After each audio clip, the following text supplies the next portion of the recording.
কিরে কিরে আবুল্লাহ কি খাস তুই? তোর গো মুকিল লেগা ঘোড়ার ডিম খাই যা তুই যা। কথা কম, তুই ঘোড়ার ডিম খাস আমার দিবি না? আমি অহনি ভাবিরে যাই পুতাছি, ভাবি আমার ঘোড়ার ডিম কিনা দিব। দাঁড়া, তোরা আমি দিব না, তুই আমার দিবি না না? আমি যখন যাই কম আমার ঘোড়ার ডিম কিনা দিতে, আমি ঘোড়ার ডিম খাম আবুল্লাহ দিবি। আবুল্লাহ আমার দিলি না তুই।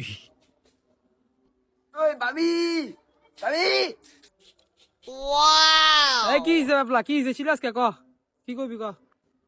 আবুল্লাহ ডিম খাইতাছে, আমি ওই ডিম খামো। অত কথা বুঝি না, আমার অহনি ডিম লাগবো। ডিম খাইছে তুই কি হিসেবে ঘরের ভিতরে তুই 80 ডিম আছে যা লে বাইজা দেই খা। আমি হাঁসের ডিম খাম না, তাহলে কি এর ডিম খাবি? ঘোড়ার ডিম খাম।